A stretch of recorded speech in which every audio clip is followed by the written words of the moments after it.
Hello, welcome to Mutant Puke. I'm Jake, And I am Ivy. and we're joined today by the one and only John Benoit of Resilia, of John Benoit YouTube channel, which features many short clips and long clips of guitar playing and things like that. Your one-stop shop for all the noodles you could ever need. Oh, absolutely. Yeah. It's the best place that isn't Chinese for noodles. You know. So, uh, we like to. Well, first things first, Resilia tour got announced Yeah. very recently, a few days ago, I think. Yeah, we just announced it. Super stoked. We're going out with Lilac Kings. Yeah. It's going to be an awesome time.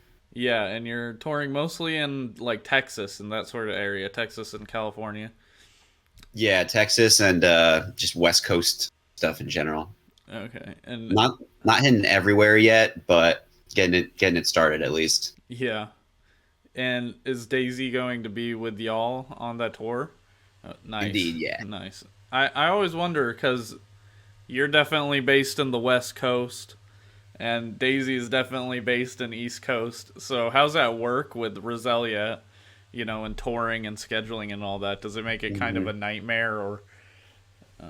I mean, it sounds like it would be a lot harder than it ends up being most of the time. Yeah, It's usually more so that it's just kind of restrictive in terms of like what we can do and can't do. yeah, We don't obviously we don't get to like play a lot of local shows, so like if like I don't know, Hail the Sun's rolling into town or whatever, we can't like open for them or anything like that or Yeah. anything like that. Which is unfortunate because like in every band I've been in before, playing local shows is always like a lot of fun. And it's a great way to get your chops. But fortunately, I've played in bands with a lot of the people I'm playing with in Resilia before, hmm so luckily we have a lot of that out of the way. But yeah, So y'all never play without Daisy, or do you sometimes just do? Is it like everyone's scattered everywhere, or how much of Roselia is in California? so like 3/5 of the band is here right Oh, now. gotcha. But the bassist Ethan and Daisy are both on the East Coast. Ah, okay, gotcha. Yeah, Yeah, it's a long ride. so we have to import at least two people if we need to get them here, or three people over there. So there's something to be done no matter what, pretty much. Yeah, some FedExing, some Yeah, major exactly. postal service action. Um, so we Unreal. like to do musical origin stories here. We like to know how you started getting into music. Of course, how Roselia formed, your YouTube channel. We want to know it all, John Benoit. We want all the Sure. answers. Do you ever get Benoit Blanc jokes? I'm just starting to, and you know what? It's a huge improvement to Chris Benoit. So like I'm here for it. Yeah, yeah. I still can't get away from Jake from State Farm. It's just like the albatross that's been around my neck for however long that ad's been out. I have a buddy who leaned real hard into that one. He's been Yeah. Jake from State Farm to a lot of Halloween parties, and it's been quite a success for him. I did do that, and it is like successful, but I'm resentful. I just wanted to stop Hey. at a certain point. Like, okay, I did the Halloween thing. Now I'm done with it. I've moved on, but no one else has, and that's Yeah. problematic. I see that being tough. Yeah. So how do you get into music? Like even as a kid, like when did you pick up a guitar, or was that your first instrument? So I played like percussion in school, Mm. and I like kind of hated it at first, but after a while, just kind of became indifferent towards it. Yeah. And honestly, I feel like that was like really good in general. Like just because like before I like did anything with like a guitar, Yeah. I like a pretty decent rhythmic basis, just kind of like from like doing it at school. But when I was like 12, I started playing bass guitar. I think honestly, it was probably mostly influenced by like Guitar Hero being present Yeah. and like old music starting to be like kind of cool in my circle of friends because of that. Oh And yeah. I was like, bass seems kind of all right. Like it had four strings, it wasn't too intimidating.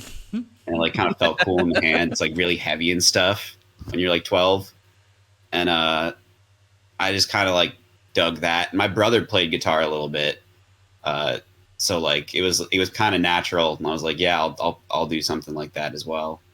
And then over time, him and I actually ended up switching. He plays bass now, and I play guitar, which is pretty cool. Yeah. And yeah, I was like really into like Guns N' Roses. Nice. I just really fucking loved Classic. Slash. I thought he was so fucking cool. I still kind of do. He's still like an awesome guitar player in my book. I love him a lot. But yeah, it was like I was still playing bass then, but then I heard like Ozzy Osbourne and Pantera, and I was like, oh shit, I need to do stuff like that.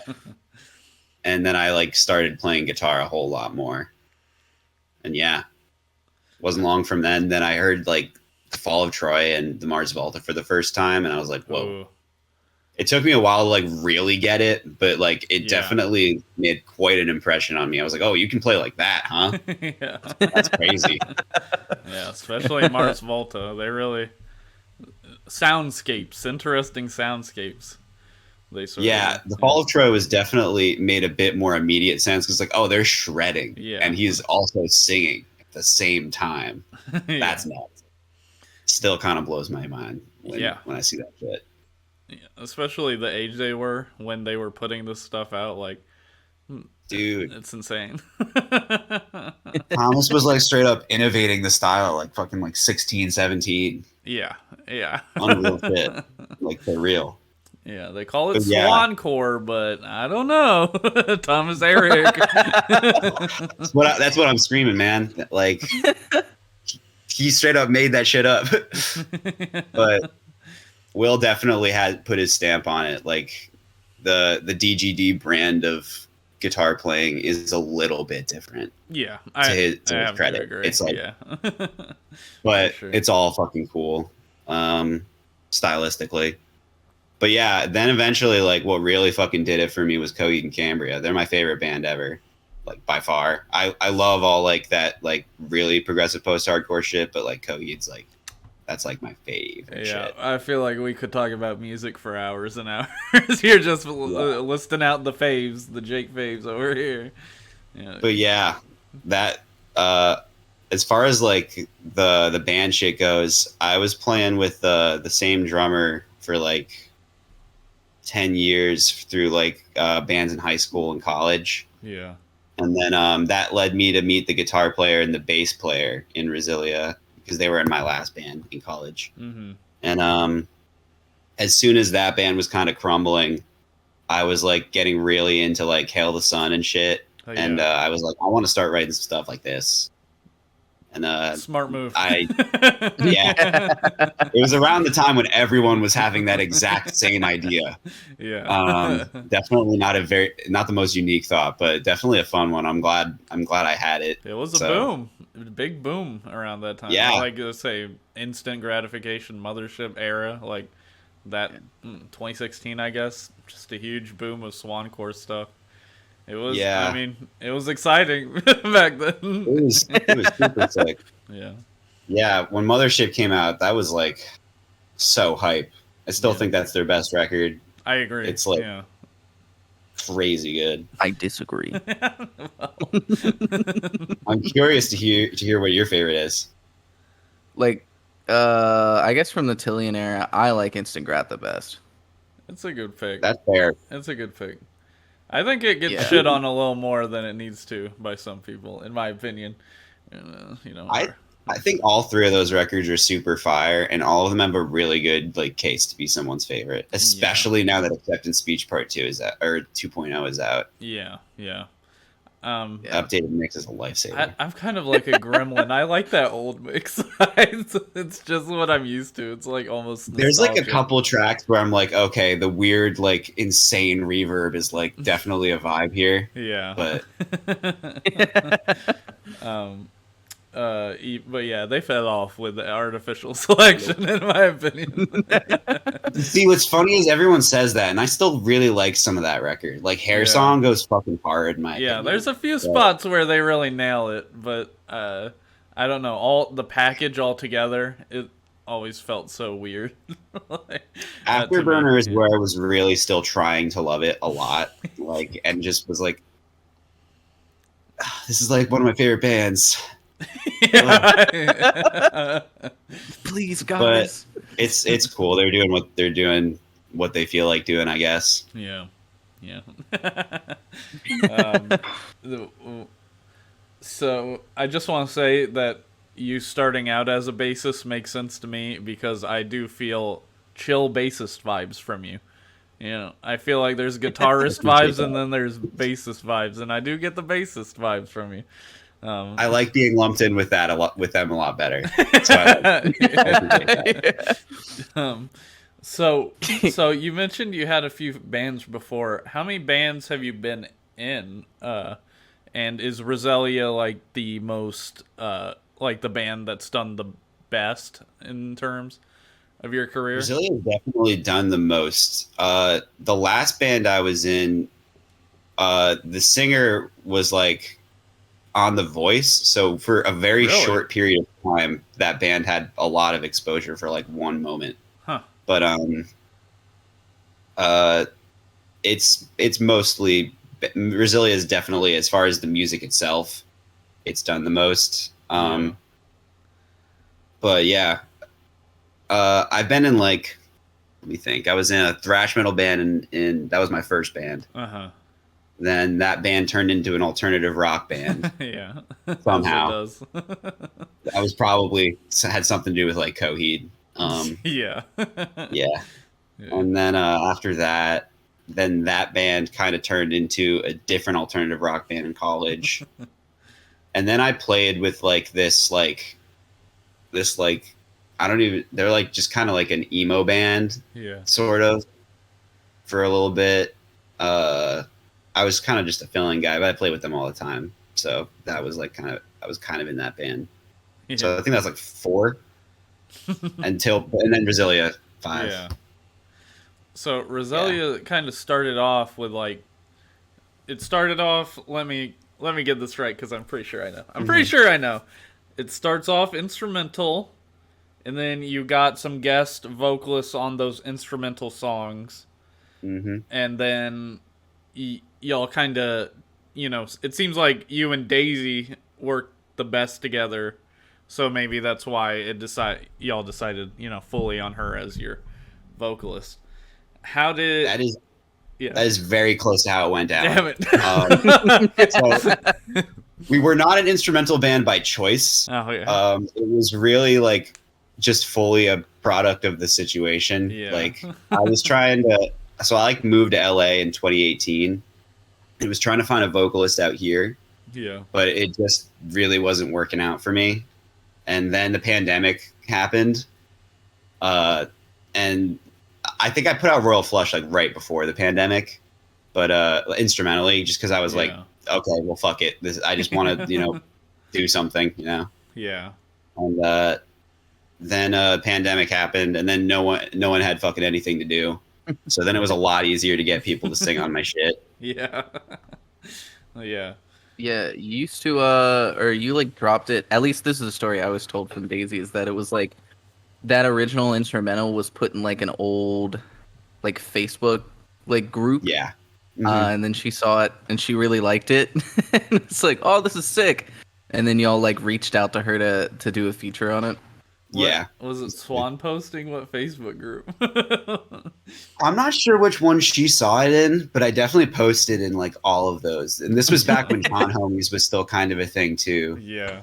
Rest in peace. Not that I don't think she saw it in there. I just wanted to shout out John Homies. 'Cause I just, Man, Yeah. those Facebook groups used to be the scene. It felt like for Straight especially the swancore stuff. Like I think it really popped off there.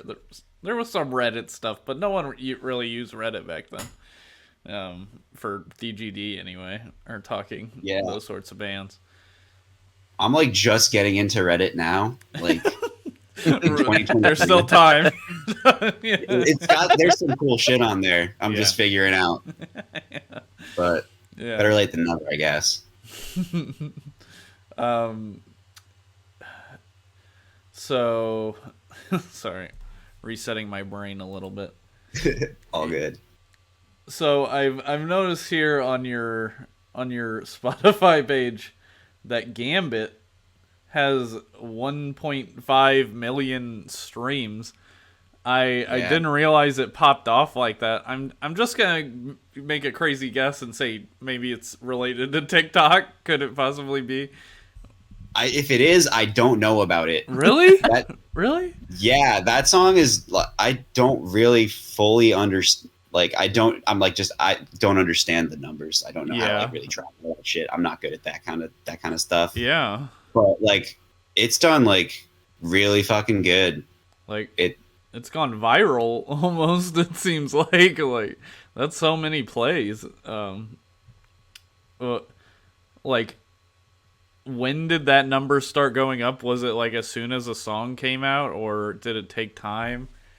It took a little bit of time, but like, I feel like it was only like a handful of months. It once it hit like I think Discover Weekly, one of those like Spotify algorithmic ones, like one of the ones where it just like shows it to you. Yeah, Like that's when it started really doing pretty good. that's crazy. Yeah, and it's just been kind of consistent since then.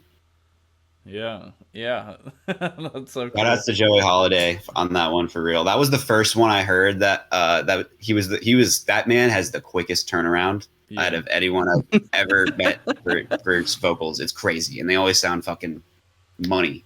yeah. So if you're trying to get a feature, Joey Holiday is the guy. He's awesome.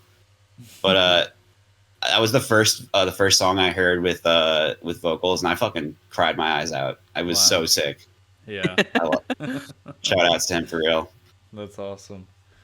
Oh, Yeah, I've heard that Joey really like pulls heads too.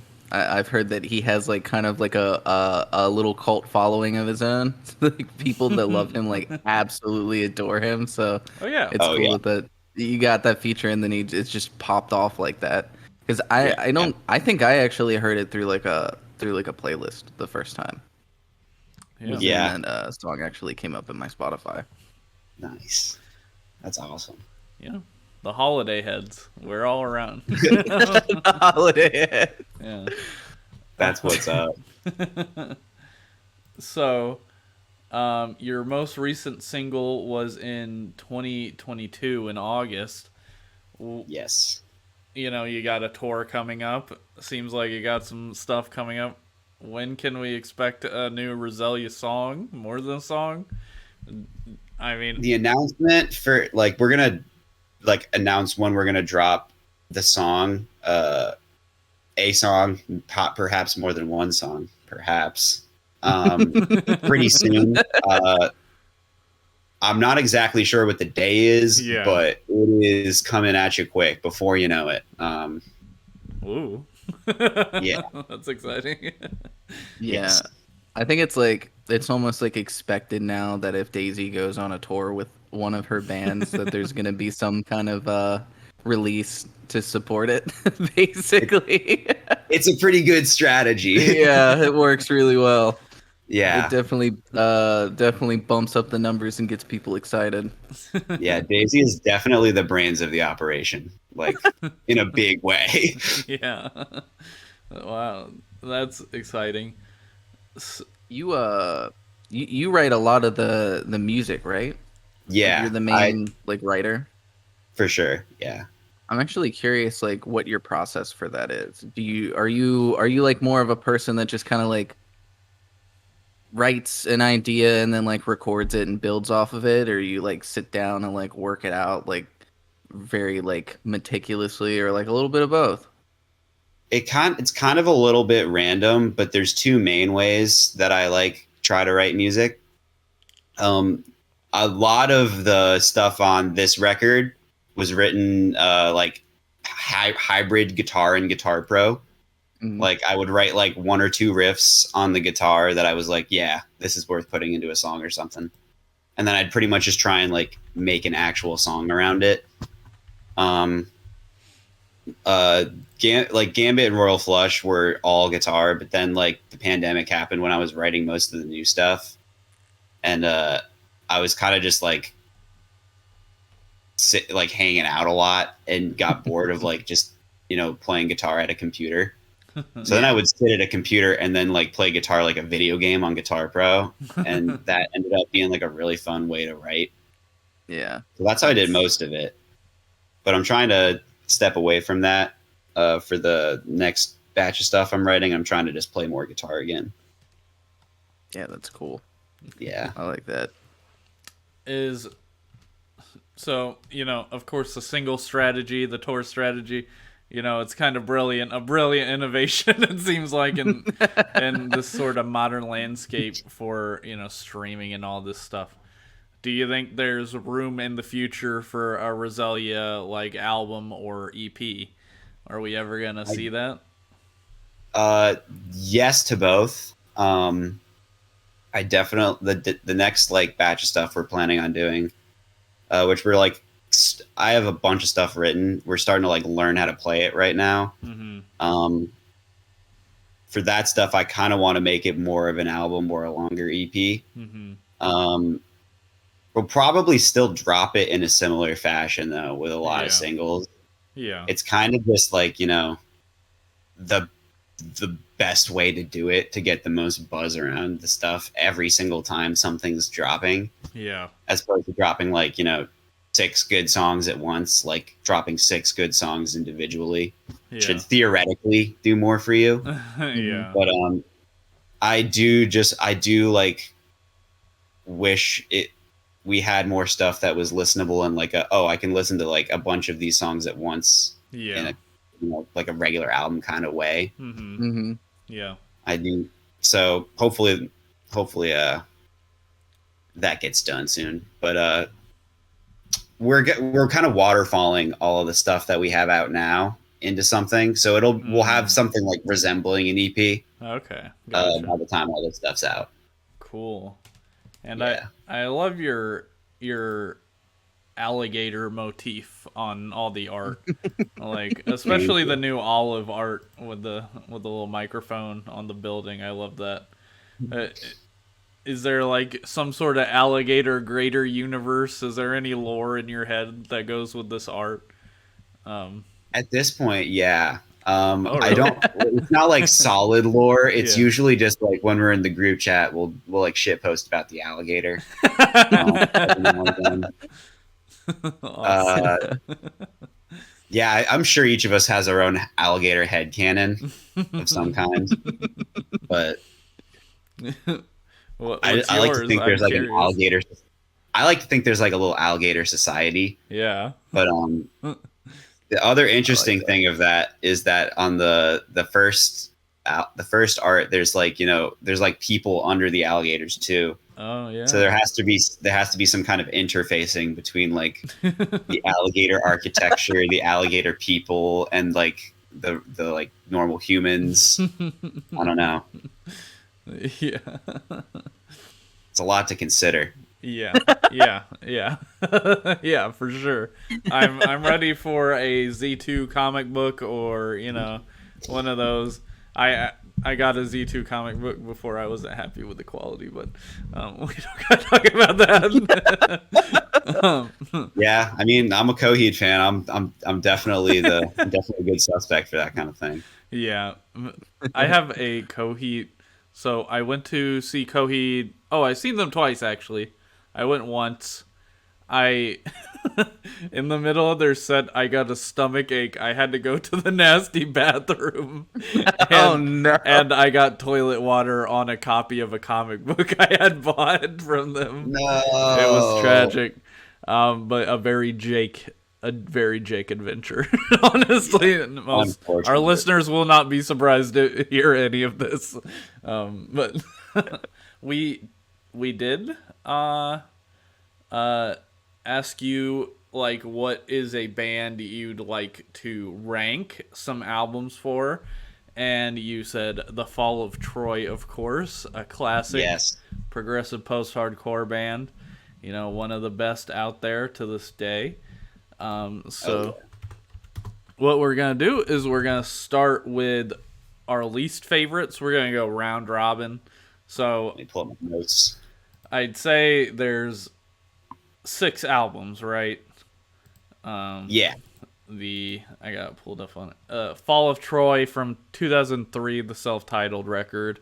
Oh, I didn't even Doppelganger. write that one. Doppelganger, Manipulator, In the Unlikely Event, Okay, and Mulkilterth. Am I saying that right? Do you know? Mulkilterth? I think it's Muckle T Earth. Mulkiltierth? Muckle T Earth. Mulkiltierth. Yeah, they're from a town in Washington called Mukilteo, I think. What the Oh, that makes a Yeah. lot of sense, actually. Oh, okay. So it's like Earth and then their planet. Okay, I got it. Wow, what a bunch of artists. Making new words. Doing it again. And okay. And let's just do the albums. Let's not bother with the Ghost Ship demos or the Phantom on the Horizon stuff. If you're cool with that, is that disrespectful to the Fall of Troy canon? That is my third favorite record of theirs, but it's okay. Okay. I can definitely just put it like in the EP section. Yeah. Are we all ready? I think I know my list by heart. I think I know it by heart. Oh, do you? I got mine written down. Yeah. I think I might get in trouble for my list. But let's start with you, John, and then go to Ivy, and then I'll go, and then in a circle until we're done. All right. Yeah. Go ahead. So from least favorite to favorite, right? Yep. Exactly. All right. So at the bottom, I have the first record, The Fall of Troy. Okay. Purely not because it's bad at all, just because most of the songs I would listen to on there, I would just listen to on Doppelganger. Yeah. That's really the main reason. Sure. Then next up, I have Muckle T Earth. Pretty good record. It feels, one thing I was thinking about when I was listening to it for this thing is that like it feels like a lot of the songs have like a fake jam section in it. like where they would do a real jam live and like do a bunch of crazy shit. Yeah. They just kind of like make a jam on the recording, which kind of felt a little weird, but it's also kind of cool. I don't know. I had really mixed feelings about that, but I still think it's a good record. Yeah. Then there's Okay. Shout outs to my friend Jeremiah, who is like an Okay evangelist. I still really like this record, but there's some songs that are flatter than others for me. Mm-hmm. But like 401k and Suckomatic are both fucking bangers. So still some pretty good shit on there. In the Unlikely Event is my next one. I like that one a decent amount. It's one of the records where it's like I barely know any of the song names. I had to like look at them to like see what their actual names were. But like Battleship Graveyard goes stupid. Dirty Pillow Talk with Rhodey Walker is fucking sick as hell. I love Rhodey Walker. Protest Hero is fucking dope. Of course, yeah. Manipulator next. Obviously that album just goes fucking stupid hard. Don't even need to explain it. And then Doppelganger is my favorite. I just fucking love all like it's so like fucking crazy energetic. I just love how fucking like frantic the whole album is. Yeah. Doppelganger, a legendary album. I think this would be, a lot of people say it's untouchable. To say anything against it would be heretical. Straight up. Yeah, I love talking about this album. Ivy. I was letting him cook. I kind of like that. I kind of like that format. It goes really fast. Yeah. Usually we go like, you do number 6, Ivy do number 6, I do number 6. But honestly, once you started doing it, I was like, actually, that makes sense. That makes way more sense. Usually it takes like 30 minutes to do it. Yeah.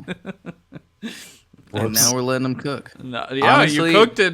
Now our podcast is better. Thank you, John Benoit. My pleasure. Forever improved the podcast. Honestly, my list would be pretty much the same, except instead of having the first album at the very last, I'd probably have it second. I think because it has some of the same songs that Doppelganger has, that I would put it at number 2. Fair. But it's pretty much the same. I didn't have a chance to like go back and listen to all of these albums all the way through for this ranking. But I've heard like bits and pieces of every album. So I feel pretty confident going into it before I even heard your review that I was going to say almost exactly the same list as you. I definitely need to actually like put some more time into listening to some of these because the only one that the two that I've listened to the most are probably Doppelganger, Manipulator, and then I guess obviously the first album since it has some of those same songs. But yeah, I don't know. I never really got into the Fall of Troy. There was actually this the tour that it was like Sean, the Fall of Troy, and Hail the Sun. Oh yeah. I saw them in Cincinnati when I was living there at the time, and I just remember like I got there super early because I wanted to see Hail the Sun open, and I was like right up at the barricade, and like the Fall of Troy came on right after them, but there was like this guy standing next to me, and he was like, "Oh yeah, are you here for the Fall of Troy?" I was like, "Actually, I kind of came for like Hail the Sun. Like the Fall of Troy is cool, and I like them, but I really wanted to see Hail the Sun." He was like, "The fuck?" Like, dude wasn't even there for the Hail the Sun set. But he was like, "Oh yeah, well, I love the Fall of Troy, and they get a little bit crazy. So if anything happens, I got you." And I was like, "That's cool, dude." That's just like, I think like halfway through the Fall of Troy set, I was like, "Yeah, I think I'm gonna go like stand with the Hail the Sun dudes and watch this from afar." What? And then there's secret lore because we discovered a few weeks ago that I also went to that exact same concert. We did not know each other. So obviously, like, it's not like we ran into each other or anything. I would have never known, but it's like we just happened. I got there late. I didn't even get to see Hail the Sun, so I was disappointed in that. Same exact thing happened to me on that tour. Really? Really? Were you at Bogart's in Cincinnati? Was everyone there? That would have been crazy. John Benoit. I was in Connecticut somewhere. We had to rent a car to go to the show and shit. Shit. I lived in Boston at the time, and me and my buddies were trying to all go to the show, and none of us had a car. So we like pooled our money together, and one of us was like at the age where we could rent a car. Fortunately, nice. Shout out to Jeremiah again for hooking it up. Was it like 23, 25 or something like that? Or, yeah. I think he had like just hit the age. Yeah. But we made it out there, and but like we got food before, and it fucked us over because we didn't get to see Hail the Sun. Damn. So, at that time, I think literally all of us had just seen Hail the Sun like 3 times in a row, like really close together. Not that big so of a loss. Like, okay, not the worst thing. Yeah. But looking back at it, I still wish I made it on time. Yeah. Yeah, at least for that tour, it was cool to see Donovan do the Fall of Troy vocals. Mm-hmm. Yeah. Yeah, that was sick. So my list, let's see. Number six. It's gonna have to be In the Unlikely Event. I forgot to listen to this one. No offense against the album, I just forgot, forgar moment. That's like the story of that album. Number 5 is gonna be Molkiltier Earth. I actually reviewed this record on YouTube on a video called An Actually Honest Review of Molkiltier Earth by The Fall of Troy. They put it on, they like tweeted it out and left a nice comment, so thank you. I didn't really like the record though. I'm gonna say for it'd be 4. I'm gonna say The Fall of Troy, self-titled. Okay, bye, Ivy. What the fuck happened to my camera? What's going on for here? listeners, Ivy's camera just disappeared. What the fuck? It's still on. For number 3, this may be my most controversial. Number 3 will be Doppelganger for me. Crazy. I'd love to know why. I'll get into it in a second. My number 2 is Okay. I like Okay. I like the songs on that, Inside Out, 401k. It's just, I don't know. It was maybe the first Fall of Troy like record that came out as I knew them. So it's kind of one of those deals. A little nostalgia, I think, is a factor here. And then number 1, I think, is Manipulator. I think this album is maybe their most interesting. It's got a cartoonish quality. Like it just leaps off the page. I don't know what the fuck is happening to Ivy. I'm trying to fix the thing, but it just, even if I change the background, it's not picking it up. I don't know what's happening. Yeah. I'm sorry. It's fine. We're just gonna be like this for the rest of the fucking video. My apologies, John Benoit. It's okay. But X Creations, the hardest song of all time. I don't think anyone's ever created a harder song with harder lyrics and a harder title. X Creations, goddamn, so good. My doppelganger thing is, it just is a little long for me, and it's just like, it kind of feels like the same thing a lot. Like I don't feel a lot of difference between each track. I mean, it's like sincerely impressive and kind of incredible that they made it at their age. Like, I respect it, but just for listening, it's just not my type of album. Fair enough. Yeah, but like some cartoony shit like Manipulator, like it just has such a unique sound to me. Totally. Yeah, but that's my record goes fucking crazy hard. It's definitely like a big maturation from Doppelganger. I feel like it's the logical next step. Yeah. It feels a little like Mars Volta-esque a little bit. Another band I would describe as cartoony. I could definitely see that. Yeah. You have something to say, Ivy? I can't tell. Oh, I was gonna say when you mentioned like fucking Mars Volta being cartoony, I will never forget like the first time I saw the music video for The Widow. I was like, what the fuck is this? I was like a fucking teenager. I was like, I don't know what's going on here, but I fuck with it. Let's keep it going. There's something to this. Yeah. What's a top tier Mars Volta record for you, John? I'm interested. Right now, yeah, I'm kind of obsessed with the first one because I just recently found out that Flea played on it. Yeah.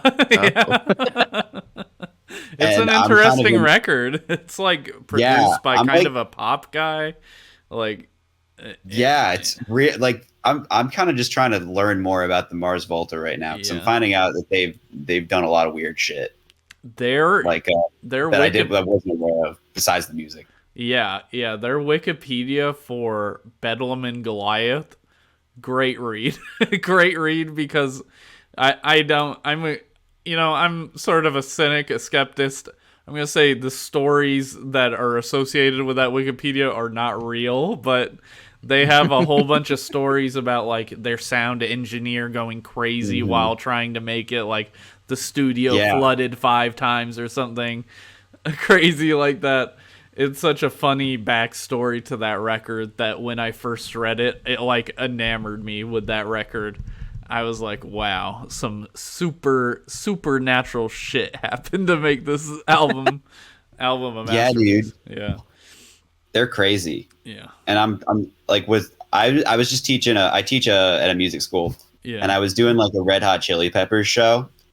And like, but thanks to the YouTube algorithm, I was like, my shit was totally fucked because I was just like look up like Red Hot Chili Peppers songs on YouTube to teach them. Yeah. And then eventually it just started feeding me like random videos of them. And I saw this one video of Omar and John Frusciante and Flea playing like this crazy trio set. And like all those guys are just fucking like insanely creative. Like Yeah. they are like actually like fucking wild. Like they did like a 30-minute set of all instrumental shit that like I don't think most of it ever ended up anywhere else. Yeah. But like it's like clearly very practiced and like I don't know, it feels like all of them are just like capable of like getting fucking into their shit and like tight on that stuff so fast, which is so impressive to me. Yeah. Crazy. They're legends for a reason, right? Like Straight up. Also, wasn't Flea and Baby Driver? Like he just shows up in movies sometimes. I remember I saw him in a Star Wars thing recently. Oh yeah. He was also Donnie from the Wild Thornberries. No way, really? Yeah, that was Flea. That's crazy. Such a weird guy. Definitely my favorite Red Hot Chili Peppers member. I mean, controversial statement. Yeah. I love John Frusciante a lot too. I what the fuck is the name of the record? I'm like totally struggling with the names of them right now. But the fucking one with Viscera eyes and all that shit. Let me fucking look it up. Is it Francis the Mute? Or No, it's the one right. Amputexture. Amputexture. Yeah. John Frusciante like apparently played like most of the guitar on Amputexture, which I think is pretty fucking interesting. Wow. Yeah. Yeah. Anyone that's on a record, on a Mars Volta record that isn't like Omar or Cedric, it's usually like a very interesting person. Like, oh, you're on the Mars Volta, like Amputexture. Yeah, that's such a good record. Yeah, Day of that's the just Baphomets is like top 10, top 5 Mars Volta for me. Probably number 1. Honestly. You guys like Octahedron? Oh, I love Octahedron. Dude, yes. Yeah. That's what's up. I hear so many people, most of my friends that like the Mars Volta are like, I don't like I that. think Octahedron is actually my favorite. I think since We've Been Wrong is like one of the coolest fucking songs I've ever heard. There's just something about that one specifically that really pulls me in, but the rest of the album just like also really fucking delivers. I made like a tier list. I listened to like all the albums and then made a tier list, and I think I had the most fucked up tier list ever. It's like, what the fuck are you doing? The Octahedron is, I'd say it's the most palatable record they have. Like, it feels the least weird. Like Deloused is a strange record. Bedlam is, I think Bedlam is like a little more palatable than you might think, but I mean, to be fair, I think that's their one album that won a Grammy, or the single at least, Wax Simulacrum, or however you say that shit, won an Emmy. Yeah. So, dude, Goliath is also like, if you forget you're listening to a 10-minute song, it's like pretty accessible. Yeah.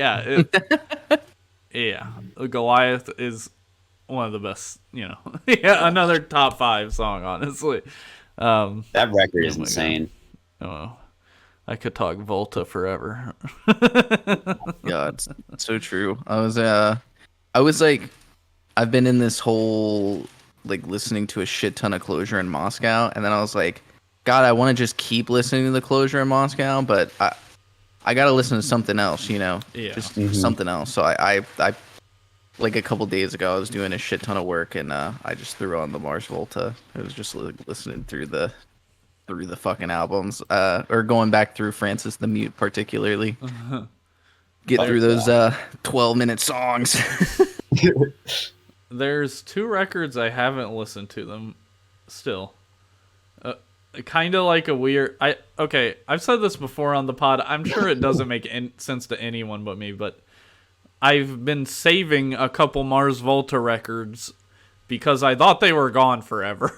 I didn't think they would come back. So Francis the Mute and Nocturnicate I have not listened to. I love Nocturnicate. I've maybe heard a song from what is it called? Zed and 2 Knots. It's apparently been in a bunch of video games and shit. So maybe I've heard it before, but not actively. But yeah, then the motherfuckers came back with a self-titled record. What's your take on that, John? I feel like not a lot of people talked about it. Yeah, Weirdly. I heard a few tracks from it, and like I skimmed it when it came out, but I don't know. I respect it. It's just not what I was looking for in a Mars Volta record. Yeah. It feels like just another one of the Cedric Omar projects. Mm-hmm. Not in a bad way. It's like not bad music. Just not what I was looking for, I guess, which is fine. Yeah. Yeah, that's a fair. Like, it's always good for artists to innovate, but also, when you shed your skin like that, you're leaving some people behind, some people that liked you for, your skin in the first place. Yeah, I think it's a really interesting move considering that they are so like willing to just start new projects. Yeah. That they chose the Mars Volta as the medium to release this music. Yeah. But I mean, maybe they. Yeah. Yeah. Maybe they were like, we have this name, this popular brand. Might as well use it, it's not doing anything. So, and, I'm definitely of the opinion if you don't like something new, it doesn't make the old stuff bad, right? I think that's like a baseline normal person opinion, but you'd be surprised based on Twitter and all that. Yeah, from what I understand, their shows were basically still regular Mars Volta shows. Like they didn't really change. Like they're still playing all the old shit. Yeah. Definitely gotta see that one day. Yeah. Man. I tried, but I wasn't able to make it. So I gave my ticket to Sierra from With Sales Ahead so that she could go with Jamie. Yeah. That's sick. Man. Well, we'll see Mars Volta one day. So happy for us. Since we've been wrong. I think this has been a super fun interview. I do like to ask a silly little question sometimes at the end of the podcast. What do you think about the band name Ostrich Farm Ranchers? I like it. What kind of music do they play? Well, I'm interested what you think. What music do you think they would play?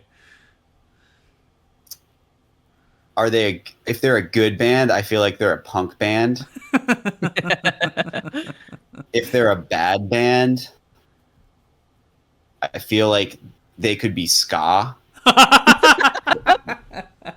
They could be like. Really gonna love this. They could be indie too. I'm kind of envisioning that. I just want to say that name, Ostrich Ranch Farmers or whatever I just said, just out of nothing. I did not think about it before. I couldn't think of anything. I'm not even happy with that. But I do think they would do like trap country rap style stuff with maybe like an emo rapper flair, like the high pitched vocals every so often or something like that. With like cowboy boots and shit. Yeah. Did either of you see the fucking the song that was making rounds on Twitter? I think fucking Barstool retweeted or something of some like country girl rapper, and it was just like it was so fucking weird. It was like country trap or some shit, and it was just this like fucking Republican looking ass woman talking about I beat your ass like my dad, but I'm sexy like my mom or some shit. Like it was fucking crazy. I don't know. Kind of goes hard. Kind of goes. Not gonna lie. Find that shit. Yeah. Get them on SNL. Right as the editors start to strike. But yeah, that's our show. Go ahead. Do you want to plug some stuff? Resilia, of course, has tour coming up in California and Texas. Yeah. Come check us out on tour if you can. We're going to be hitting the West Coast. Keep your eyes peeled for some new music coming at you before you know it, real soon. And yeah, thanks for having me, guys. Hell yeah. Yeah. Thanks for being on. Yeah, thank you so much for joining. It is awesome, and this episode will Actually, I did have one stupid question I forgot to ask. This is my classic wrap up the show and then unwrap it up technique. Not many people have been able to master it. So the Oscars are tonight. Oscars, everybody. They're tonight. Everybody cares, I'm sure. Yippee! Yippee! Is there a movie that came out last year that you really liked? Did the new Jordan Peele movie come out last year? Yes. Or was that the year? Yes. No. Okay. No. That would be it for me. Yeah. That movie was great. Yeah. God, I really liked that.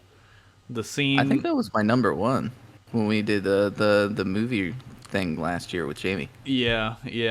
I think it was definitely in my top 5 as well. The scene with the thing over the house and then it, the crunch sound effect. Ooh, it was maybe the scariest fucking moment in theaters for me last year. Incredible stuff. Yeah, shout out to Jordan Peele's Nope. I hope that wins something. I think Keke Palmer is up for a nomination for supporting, but I can't think of anything. Maybe like original screenplay could be. But yeah, that's my one dumb question I had. Check out Resilia, obviously. We're going to try and get Daisy on the show here in a couple weeks. So, a little Resilia month going on the pod. Yeah. Daisy will probably listen to this episode, to be honest. She told me she listens to all our episodes. Hi, Daisy. Hi, Daisy. Thank you, Daisy. Yeah, hi, Daisy. Everyone thank you, Daisy. Yeah. So, of course, we have our Twitter, twitter.com/Mutant Puke, where it's mostly just me retweeting stuff. You can check that out. Patreon.com/Mutant Puke. Well, actually, not right now. We're paused. We're doing some renovations, fixing some stuff up, scheduling some stuff. It's going to be really good. We're heading to a lot of content here from the Mutant Puke crew, and it's going to be really fun. So don't check out Patreon right now, but do after April 12th or so. Follow these instructions, and you will find the treasure. I am running out of steam here, so we're going to wrap up. Thanks for listening. New Witch's Tongue from Ivy. Last plug, I think. Bye. All right.